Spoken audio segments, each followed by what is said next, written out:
स्वागत है दोस्तों।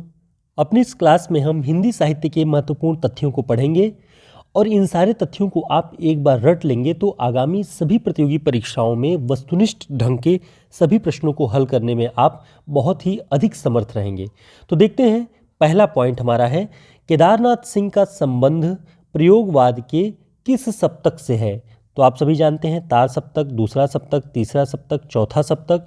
तो 4 सप्तक हैं जिसमें केदारनाथ सिंह एक कवि के रूप में हैं और तीसरा सप्तक से इनका संबंध है। तो केदारनाथ सिंह तीसरा सप्तक में थे, 1959 में तीसरा सप्तक आया था। धर्मवीर भारती का संबंध किस सप्तक से है।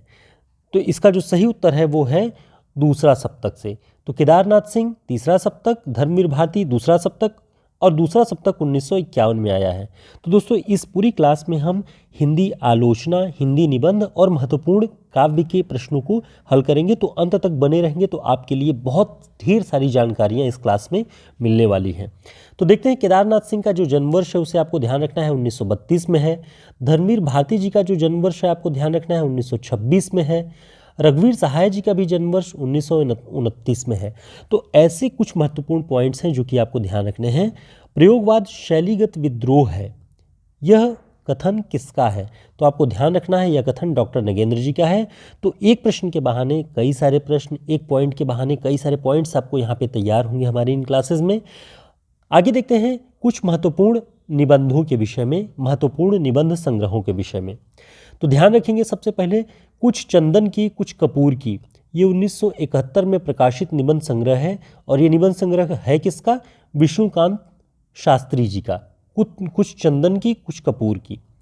कला का जोखिम, कला का जोखिम किसका निबंध संग्रह है। तो ध्यान रखना है 1981 में प्रकाशित है। नई कहानी के सशक्त हस्ताक्षर निर्मल वर्मा का निबंध संग्रह है कला का जोखिम। भूलने के विरुद्ध, भूलने के विरुद्ध किसका निबंध संग्रह है। तो ध्यान रखेंगे 1990 में रमेश चंद्र शाह जी का ये निबंध संग्रह है। अंधकार में अग्निशिखा, अंधकार में अग्निशिखा किसका निबंध संग्रह है। 1998 में कुबेर नाथ राय जी का है। प्रिया नीलकंठी इनका पहला निबंध संग्रह है। तो ऐसे कुछ महत्वपूर्ण पॉइंट्स भी लगातार आप ध्यान रखेंगे। देखते हैं, वाणी का क्षीर सागर, ये निबंध संग्रह किसका है। 1998 में कुबेर नाथ राय जी का। कुछ नीति कुछ राजनीति, 1984 में ये किसका निबंध संग्रह है। भवानी प्रसाद मिश्र जी का। गीत फरोश जिनकी रचना है, जी हाँ हुजूर मैं गीत बेचता हूँ, उन्हीं का निबंध संग्रह है कुछ नीति कुछ राजनीति, 1984 में। आगे देखते हैं, जिन्होंने मुझे रचा, 1988 में ये निबंध संग्रह किसका है। ये भी भवानी प्रसाद मिश्र जी का है। दिल्ली मेरा परदेश, ये भी निबंध संग्रह है 1978 में रघुवीर सहाय जी का। तो ध्यान से आपको ध्यान रखना है, इन सभी रचनाओं को एक बार में याद रख लें कि ये हिंदी निबंध विधा की रचनाएं हैं। क्योंकि कई बार सीधे सीधे प्रश्न ऐसा पूछा जा रहा है एलटी की परीक्षा में भी कि फला रचना किस विधा की रचना है। तो ये भी आपको मिलान करने वाले प्रश्नों में भी मिल सकता है। तो भारत में अंग्रेजी राज और मार्क्सवाद, ये भाग 1 और 2 में लिखा गया है, रामविलास शर्मा जी का निबंध संग्रह है। आगे देखते हैं, विराम चिन्ह, विराम चिन्ह किसका निबंध संग्रह है। 1985 में रामविलास शर्मा जी का निबंध संग्रह है। तो ये निबंधों से महत्वपूर्ण तथ्य थे। अब आगे हम जो देखेंगे वो समालोचना से संबंधित महत्वपूर्ण प्रश्नों का पूरा संग्रह है, जो आपके लिए बहुत उपयोगी है। जो यूजीसी नेट की परीक्षा होने वाली उसमें भी, जीआईसी, जीडीसी और ईएमआरएस की टीजीटी, पीजीटी सभी परीक्षाओं में, और साथियों रिटन परीक्षा की तैयारी जो लोग कर रहे हैं, जो एलटी परीक्षा के लिए, जीआईसी के लिए या जीडीसी के लिए, उन सभी के लिए हमारा हिंदी साहित्य का रिटन नोट्स, जो लिखित नोट्स है वो मौजूद है, तैयार है, जिसमें 100 महत्वपूर्ण प्रश्नों के उत्तर 500 से 600 शब्दों में लिखे हुए हैं प्रामाणिक पुस्तकों के आधार पर।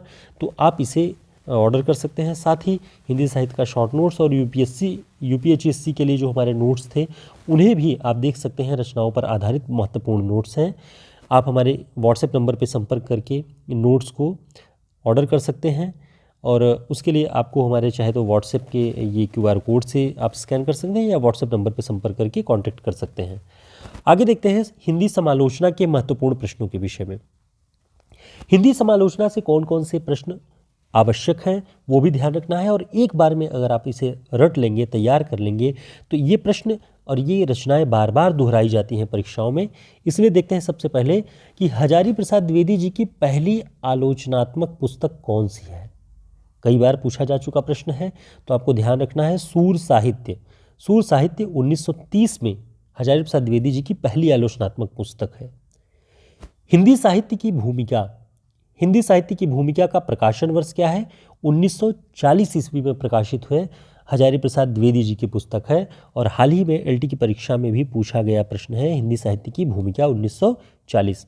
साथियों, डिस्क्रिप्शन बॉक्स में आपको टेलीग्राम और व्हाट्सएप ग्रुप का लिंक मिलेगा, ज्वाइन कर लेंगे। समय पर हम मिलते रहेंगे, क्लासेस की जानकारी आपको मिलती रहेगी, तो जुड़े रहें। चैनल को सब्सक्राइब कर लें, वीडियो को लाइक भी कर दें। अगला पॉइंट देखते हैं, काव्य दर्पण। काव्य दर्पण 1947 ईस्वी में ये प्रकाशित सैद्धांतिक आलोचना की पुस्तक किसकी है? तो ध्यान रखना है आपको, रामदहिन मिश्र जी की सैद्धांतिक आलोचना की पुस्तक है काव्य दर्पण। अगली रचना है रस सिद्धांत और सौंदर्य शास्त्र। इस पुस्तक के लेखक कौन है? तो निर्मला जैन जी ने इस पुस्तक को लिखा हुआ है, रस सिद्धांत और सौंदर्य शास्त्र। अगला पॉइंट देखते हैं, हजारी प्रसाद द्विवेदी जी की एक पुस्तक है कबीर नाम से। इसका प्रकाशन वर्ष क्या है? तो बहुत महत्वपूर्ण पुस्तक है, 1941 ईस्वी में प्रकाशित है। कबीर की महत्ता को सबसे अधिक यदि उजागर किया तो हजारी प्रसाद द्विवेदी जी की इस पुस्तक ने। जनांतिक नामक समीक्षा पुस्तक किसकी है? जनांतिक 1981 में प्रकाशित है और नेमिचंद्र जैन जी की ये पुस्तक है। तुलसी दर्शन मीमांसा, तुलसी दर्शन मीमांसा 1959 में प्रकाशित ये पुस्तक किसकी है? उदय भानु सिंह की। अगली महत्वपूर्ण जो रचना है, आस्वाद के धरातल। ये सभी आलोचना की पुस्तकें हैं, आलोचनात्मक पुस्तकें हैं, तो इनके नाम इनकी इन विधाओं के साथ ध्यान रखिएगा। आस्वाद के धरातल 1969 में धनंजय वर्मा जी की पुस्तक है। सिद्ध सरहपा, सिद्ध सरहपा ये 2004 में आई पुस्तक है। इसके जो लेखक हैं, आलोचनात्मक पुस्तक के लेखक विशंभर नाथ उपाध्याय। सिद्ध सरहपा, और इसी से मिलता जुलता एक नाम है सिद्ध साहित्य।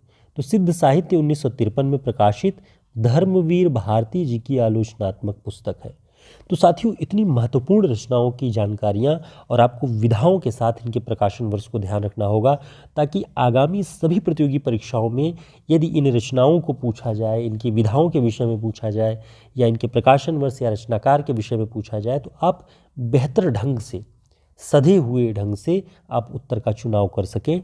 इसके लिए आवश्यक है कि आप इन सभी क्लासेस को रिवाइज करके बार बार देखते रहिए और इन्हें एक जगह नोट करते रहिए। तो हमारा प्रयास है कि एक ही क्लास में, एक छोटी सी क्लास में आपको सारे महत्वपूर्ण पॉइंट्स एक साथ मिलते रहें और हम इन सारे प्रश्नों के बहाने कुछ महत्वपूर्ण बातों पर भी चर्चा कर सकें, जिससे छोटी छोटी मगर मोटी बातें आपको तैयार होती रहें। फिर मिलते हैं एक नई क्लास में, तब तक के लिए नमस्कार, शुभकामनाएं। चैनल को सब्सक्राइब कर लें, वीडियो को लाइक कर लें, फिर मिलते हैं।